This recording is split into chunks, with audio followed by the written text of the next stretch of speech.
오늘 말씀은 모세의 탄생에 관한 구절입니다. 20절을 눈여겨보시면 그때 세상이 굉장히 어렵고 험악했던 시기에 모세가 태어났는데 하나님이 보시기에 아름다운지라. 그의 아버지 집에서 석 달 동안 길리었더니 그 위에 버려지게 되죠. 이 배경은 지금 읽을 때 바로 나오진 않지만 아마 다 아실 겁니다. 그만큼 우리에게 잘 알려진 이야기죠.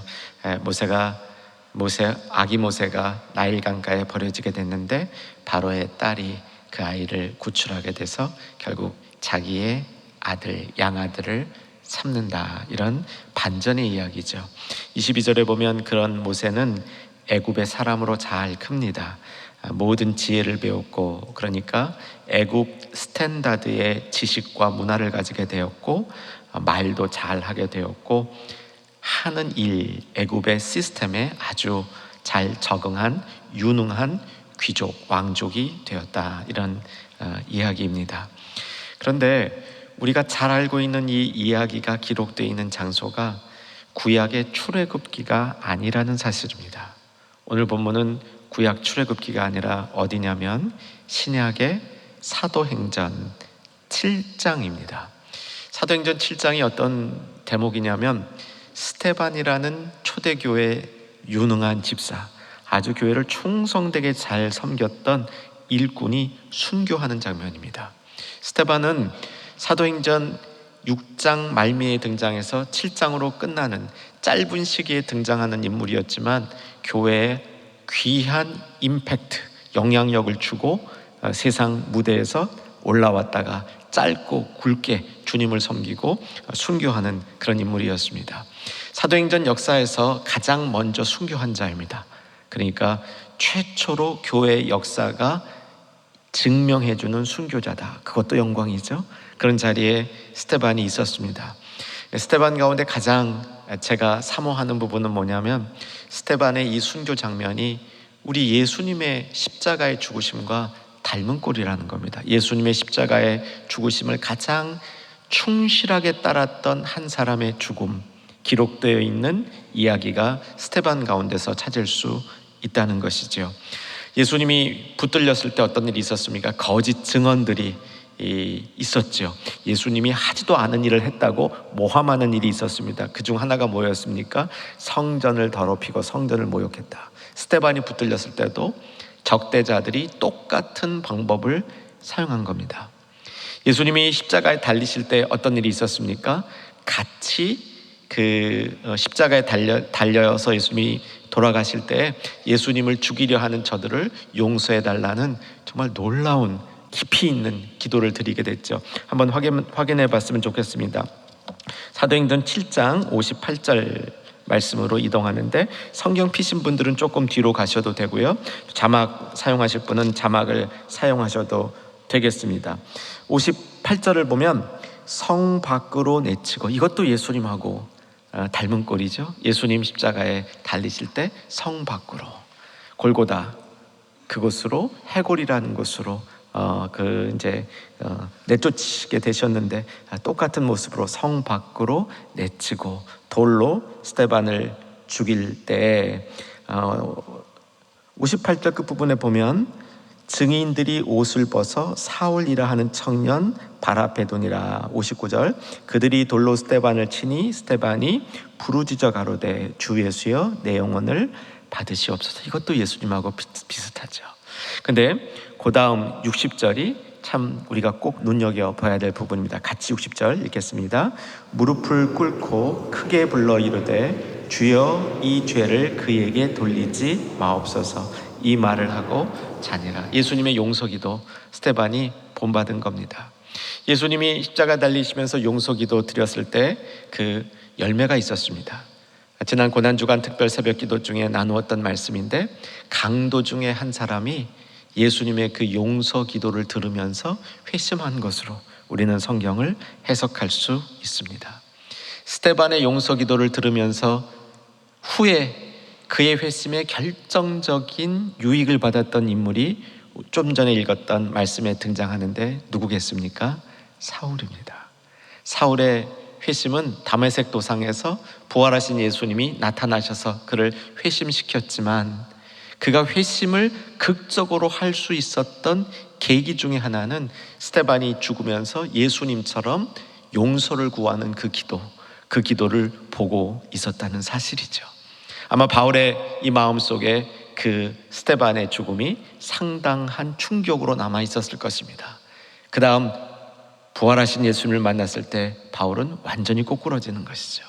그래서 스데반의 죽음을 통해서 선교의 새로운 역사가 일어나는 것도 예수님의 십자가의 죽으심과 동일한 그런 모습이다, 이렇게 살펴볼 수 있겠습니다.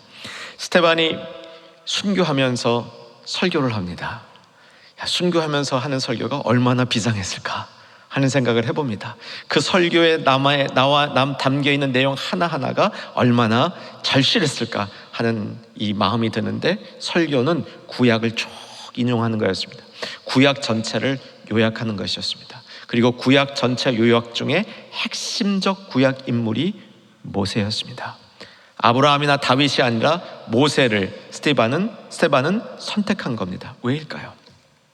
모세를 통해서 하나님이 이스라엘 백성이 애굽 땅에서 종살이 하던 곳에서 구원을 받은 것처럼, 정말 스데반이 강조하고 싶었던 것은 구약의 역사의 완성인 예수님을 가리키고 싶었는데, 그 예수님이 애굽에 종살이 하던 것이 아니라 세상 죄의 노예 상태에 있었던 이스라엘 백성뿐만 아니라 온 인류를 구원하셨다, 이 얘기가 하고 싶었던 겁니다.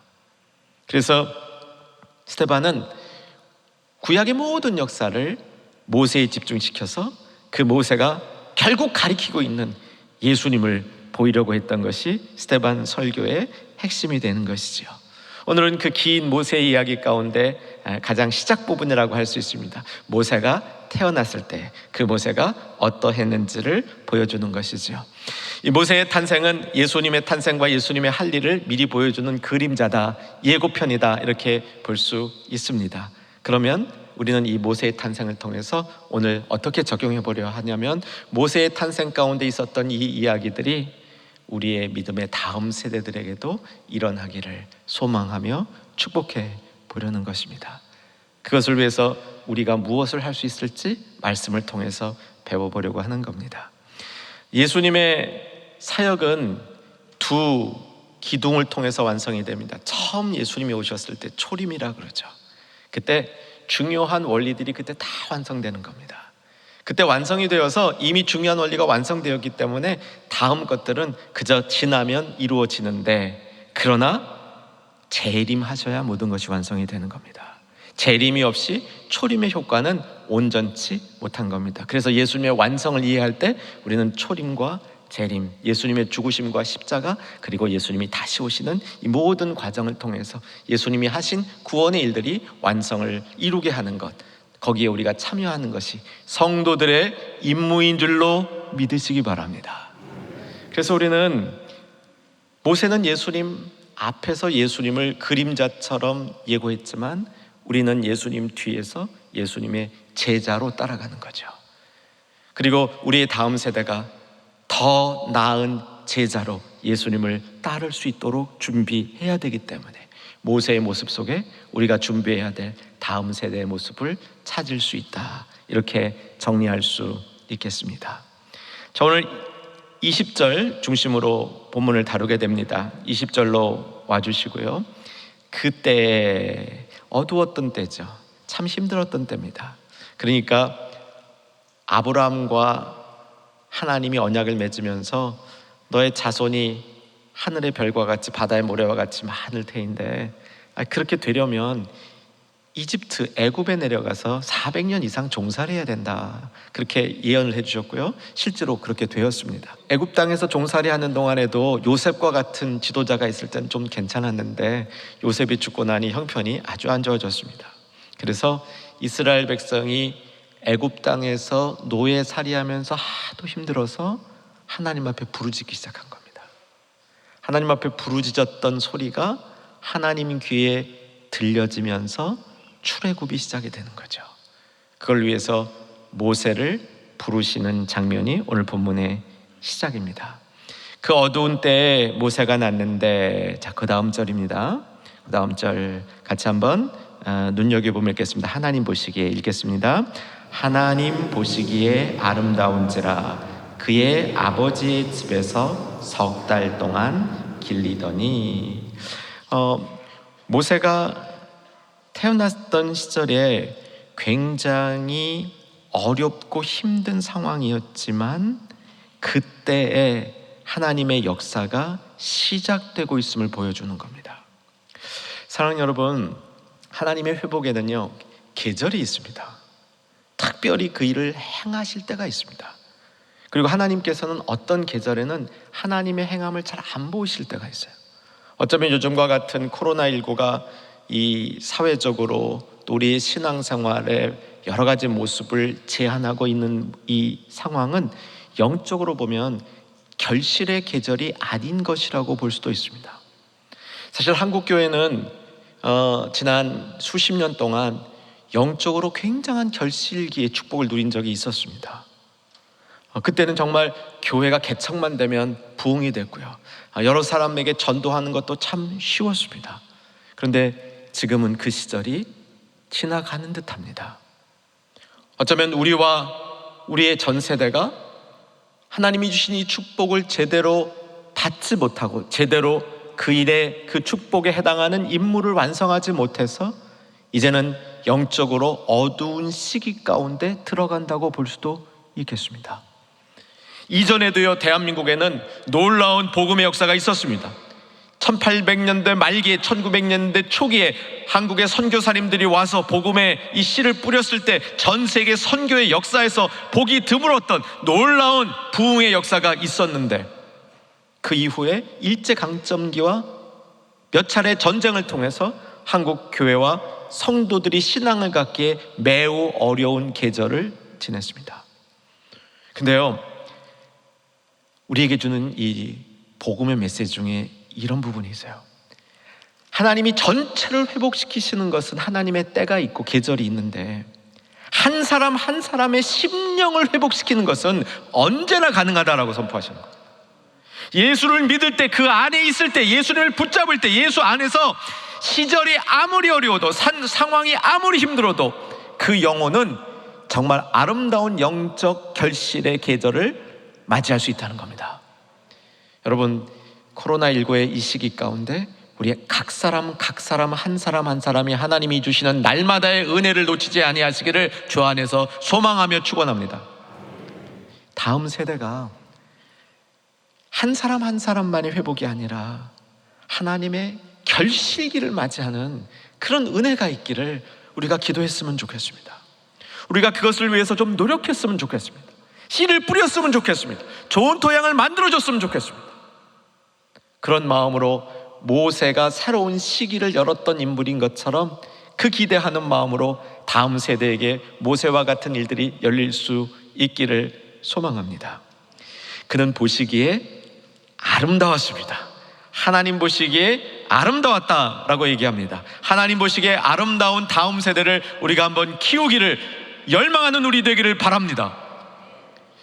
외모가 아름다웠다는 얘기입니다. 여기서 그 아름다웠다는 말은 내면보다는 외모를 뜻하는 겁니다. 그런데 이 외모가 아름다웠을 때 이것은 성적인 매력을 얘기하는 게 아닙니다. 외모 가운데 나타나 있는 깊이 있음, 고상함, 품이 있음, 무엇인가 그에게 맡겨진 소명, 자기에게 감당하는 일들을 철저히 감당하는 사람들이 보여주고 있는 그런 아름다움을 표현하는 단어다라고 볼 수 있겠습니다. 오늘 본문이 재미있는, 아주 우리 마음속에 특별한 흥미를 끄는 그런 배경이 하나 있는데요, 모세가 태어났을 때 그 태어나는 그 장면, 그 모습, 이렇게 설명되어 있는 이 그 구절이 성경에 무려 3군데나 있습니다. 이런 인물이 없어요. 한 사람의 인물이 태어난 그 모습을 성경 3군데가 기록하는 경우가 제가 아는 한은 없는 것 같아요. 예수님도 마태복음과 누가복음에만 기록을 하고 있거든요. 모세가 태어났을 때 그 장면을 기록하는 게 출애굽기가 제일 먼저, 구약성경 두 번째 책인 출애굽기에 모세의 탄생이 있고요, 오늘 본문 사도행전 7장에 있고요, 저 뒤에 히브리서 11장의 믿음장 얘기할 때에도 모세가 태어난 장면에 대한 기록이 있다는 겁니다. 하나씩 확인하겠습니다. 출애굽기 2장 2절 자막으로 보겠습니다. 출애굽기 2장 2절 같이 한번 읽겠습니다. 그 여자가 임신하여 아들을 낳으니 그가 잘생긴 것을 보고 석 달 동안 그를 숨겼으나. 잘생겼다라고 기록이 되어 있는데 오늘 본문은 하나님 보시기에 아름다운지라 이렇게 되어 있고요, 히브리서에는 뭐라고 되어 있는지 보면 히브리서 11장 23절 보겠습니다. 23절만 읽습니다.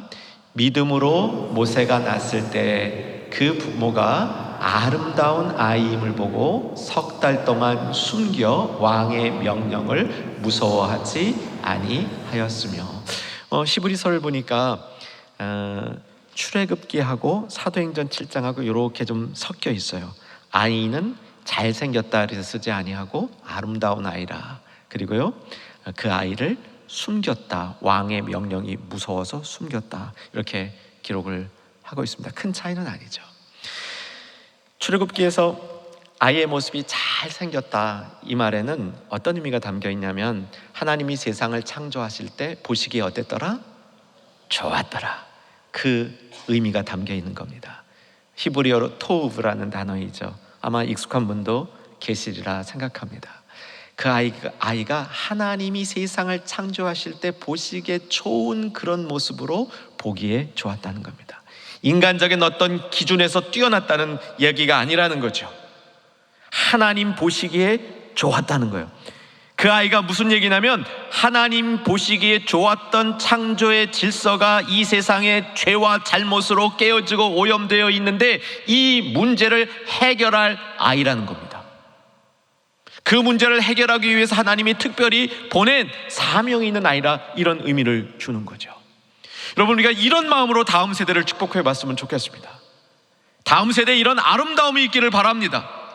세상의 가치에서 뛰어난 그런 모습의 아름다움이 아니라 하나님의 창조의 세계 가운데 하나님이 바라시고 추구하시는 그 모습이 깨어져 있는 것을 회복시키는 그런 아름다움이 우리 다음 세대, 그 세대를 통하여, 그 세대의 한 명이 아니라 그 세대를 통하여 일어나는 그런 꿈을, 그런 열정을, 그런 마음을 우리 세대가 품어주실 수 있기를 주의 이름으로 축원합니다. 하나님 보시기에 아름답다 이 말은 그렇기 때문에 대부분의 영어 번역에서 beautiful로 번역합니다. 그냥 아름답다, 그러니까 보기에 좋았다 이렇게 표현을 하는데, 어떤 영어 번역에서는요 그 보기에 좋았다는 것을 스페셜이라고 표현을 합니다. 스페셜. 여러분, 아이를 보면 좀 스페셜하죠? 안 그러세요? 제가 한 20여 년 목회를 했는데 한 20여 년 전에는요 신생아들 태어나서 이렇게 축복 기도를 할 때 안으면요 사실 그렇게 예쁜 아기들이 많지 않았어요. 부모님들 보기엔 예쁘죠. 근데 실제로 객관적으로 목사가 볼 때 그렇게 모습이 예쁜 아기는 드물었습니다. 근데 요즘 어떻게 됐는지요? 아기들마다 예뻐요. 요즘 태어난 애들은. 어떤 변화가 일어나는지 저는 궁금합니다. 근데 요즘 태어난 애들 보면 그 자체가 아이들이 예뻐요. 저희들 자랄 때는 아이들이 그렇게 스페셜하지 않았습니다. 원래 옛날로 갈수록요 아이들은 약자예요. 사회의 약자 중에 속하는 게 노인, 여자, 아이들이었거든요. 근데 요즘은 아이들이 전혀 약자가 아닙니다. 남의 집에 손댔다 큰일 나죠. 근데 요즘 태어난 아이들 보면 얼마나 스페셜해요. 요즘 부모님들 보면 자기 아기가 뭐 좀 잘하는 것만 보면 천재라고 생각해. 그림 좀 잘 그린다, 야 그림의 천재다. 노래 음악 같은 걸 좀 잘해, 야 음악의 천재다. 수학 잘해, 얘는 이제 과학자 될 거야. 이렇게 조금만 잘해도 아주 스페셜하게 자녀를 보는 거죠. 우리의 마음속에 자녀가 스페셜하다는 겁니다. 이것은 성경적으로 잘못된 얘기가 아닙니다. 성경적으로 허락한 다음 세대는 스페셜해요. 문제는 누구 기준에? 하나님 보시기에, 하나님 기준에, 하나님 일을 하기 때문에, 하나님 안에 있기 때문에, 하나님의 백성이기 때문에 스페셜한 겁니다.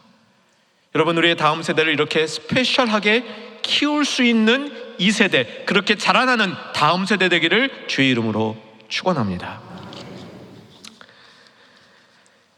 스페셜한 사람들의 이미지를 보통 뭐로 표현하냐면 스타라 그러죠. 그래서 이 시대에도 스타 그러면 특별한 사람들을 가리켜서 그들이 보여주는 모습을 그 표현을 이제 형상화한 것이 스타라고 볼 수 있습니다.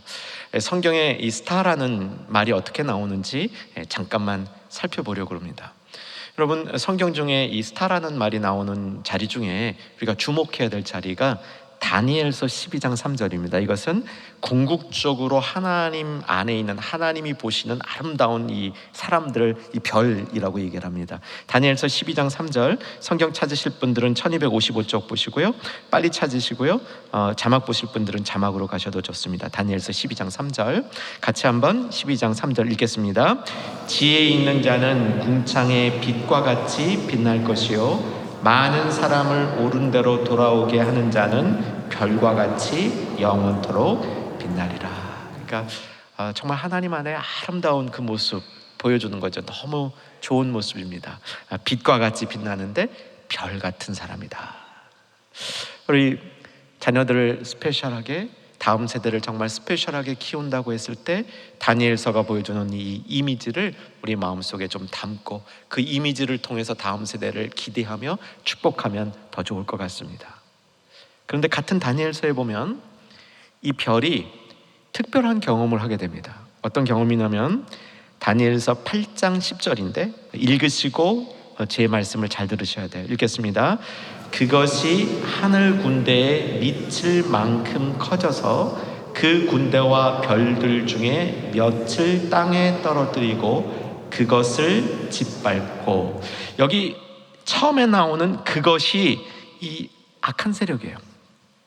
다니엘서 8장에 보면 뭐 이렇게 뿔 달린 양이 나오고요, 뿔 달린 염소가 나와요. 이건 뭐 굉장히 이해하기 어려운 부분이에요. 뿔 달린 양이 막 권세를 부리다가 염소가 나타나니까 염소한테 또 다 이렇게 눌려요. 세상의 권세가 막 뒤바뀌는 그런 그 정세에 관한 예언이죠. 그 중에 아주 강력한 권세가 나왔는데 그 권세가 바로 여기서 말하는 그것이에요. 얼마나 권세가 컸는지 하늘 군대와 하늘 군대에 미칠 만큼, 천군에 미칠 만큼 그 힘이 세져가지고 하늘 군대와 별들, 하나님의 사람들이죠, 하나님의 백성들의 몇 명을 땅에 떨어뜨려서 짓밟고 있는 거예요. 그런데 잘 보셔요. 세상 권력에 짓밟히고 있는데도 별이야. 이 별이 누구를 뜻하느냐? 하나님의 언약 백성인 거예요. 하나님의 그냥 백성이 아니고 하나님의 언약 백성인 거예요. 하나님의 언약 백성은 때로는 이 세상에 의하여 시달리는 때가 있는데 그때에도 별인 겁니다. 왜? 하나님의 언약을 붙들고 있기 때문에, 하나님의 언약이 빛나기 때문에 그것을 가지고 있는 하나님의 백성이 별이라고 다니엘서가 표현하고 있는 거죠. 신약으로 와봅니다. 빌립보서 2장 15절, 자 같이 한번 읽겠습니다. 이는 너희가 흠이 없고 순전하여 어그러지고 거스르는 세대 가운데서 하나님의 흠없는 자녀로 세상에서 그들 가운데 빛으로 나타내며, 빛으로 나타내며, 스타. 그런데 이 빌립보서가 얘기하고 있는 이 하나님의 자녀들은 세상이 어그러지고 거스르는 가운데 있는 사람들. 이거 원어로 보면요, 어떤 단어냐면 완전히 꾸겨져 망가지고 뒤틀리고 왜곡되어서 제대로 되어 있는 것 하나도 없는 상황 가운데 빛으로 나타나는 사람들이라는 겁니다. 여러분, 이들이 우리가 소망하는 다음 세대의 모습인 겁니다. 이들이 우리가 기대하는 다음 세대의 스페셜한, 하나님 보시기에 아름다운 그런 자들의 모습이라는 것이죠. 모세가 아름다운 자로 태어났는데 그 모습이 아름다웠는데 그 모세를 위해서 부모가 한 일이 거의 없는 것 같은데 사실은 매우 중요한 일을 했습니다. 다시 오늘 본문 20절로 와보십시다. 오늘 본문 20절 보시면 그때 모세가 났는데 하나님 보기에 아름다운지라. 그 다음 그의 아버지의 집에서 얼마를? 석 달 동안 어떻게 되더니 길리더니. 아까 보셨던 출애굽기에서는 석 달 동안 숨겨져 있었다고 돼 있고요, 히브리서 11장도 석 달 동안 숨겨져 돼 있다고 돼 있어요. 그러니까 당시에 모세가 태어났고 다른 아이들을, 태어난 아이들을 다 죽였기 때문에 모세가 살아있는 게 기적이었는데, 모세를 기적적으로 살리고 나니까 부모가 보니까 너무 애가 예뻐. 그래서 그 아이를 자기 어떻게든지 안 뺏기려고 이렇게 애지중지 보호 키웠는데, 그 키운 모습을 어떤 시각에서 보니까 그냥 숨긴 건데, 스테반이 보니까 숨긴 게 아니에요. 그때 키운 거야. 양육했다 이거예요. 이 석 달의 양육이 매우 중요한, 모세에게 있어서는 결정적인 양육과 보호의 시기였다는 겁니다. 이게 석 달로 끝나지 않죠. 여러분 다 아는 얘기입니다. 석 달 동안 이렇게 키우다가 도저히 더 이상은 버틸 수 없어서 강해버리죠. 그 버린 아이를 이집트의 공주가 데려간 이야기잖아요. 그런데 바로 데려간 게 아닙니다. 출애굽기 2장 10절 자막으로 보겠습니다. 그 아기가 자라매 바로의 딸에게로 데려가니. 자란 다음에 데려간 거예요. 여러분 이 얘기도 아시죠? 공주가 갓난아기를 강에서 발견했는데 너무 예쁜 거야. 자기 아들 삼고 싶은 거야. 데려가려고 그랬더니 이거 얘 어떻게 젖먹여? 그럴 때 이 모세의 누나가 공주에게 탁 가서 젖먹일 사람 있습니다 하고 자신의 엄마를 소개해 준 거죠. 그러니까 모세는 일정 기간 동안 친어머니의 젖을 먹고 자란 겁니다. 하나님의 보호하심, 하나님의 공급하심이죠. 그래서 그 아기가 자라매. 이게 도대체 몇 살이었을지 이거는 이제 주석적으로 해결이 안 돼요. 그래서 이제 겨태분의 도움을 받아가지고 저거에 관련된 그 자료들을 쭉 훑었는데, 젖뗄 때 정도다. 그러니까 한 3살 정도 이렇게 보면 좋겠다. 합리적인 것 같아요. 젖을 뗄 때까지는 왕궁에 간 게 아니라 엄마 품에서 그 젖을 먹여서 키울 수 있었다는 겁니다.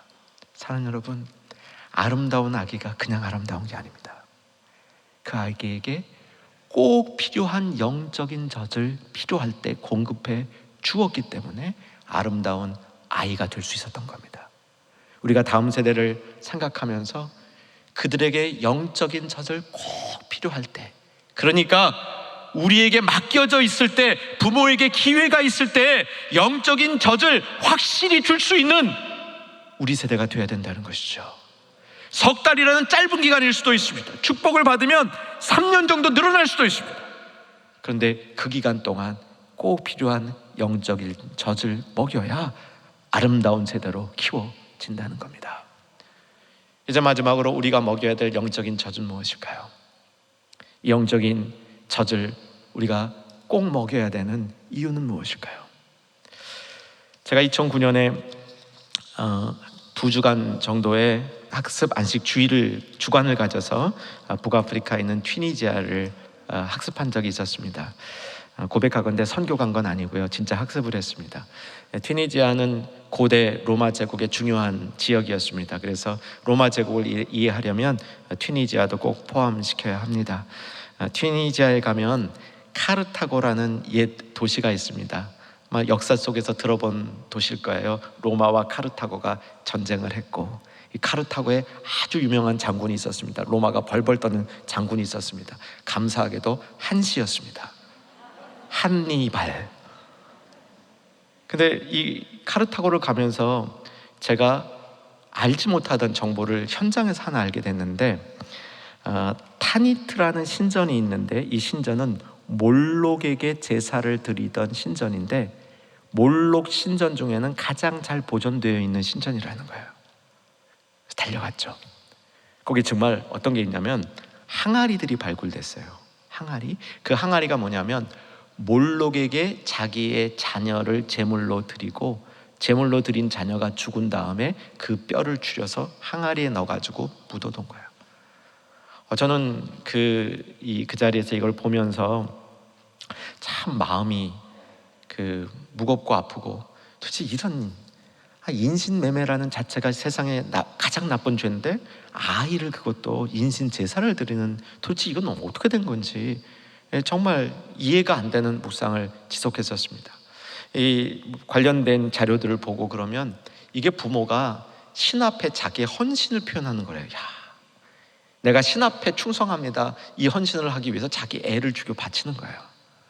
도대체 이건 얼마나 우상덩어리의 생각인가 하는 그 묵상을 이어가는 가운데 이런 부분도 생각해 보았습니다. 이것은 거짓 가르침이 사람을 우매하게 만들어서 이 아이를 제물로 드릴 경우 아이에게도 참 그 영광이다, 이런 잘못된 메시지를 계속 주지 않았을까 하는 생각을 해봤습니다.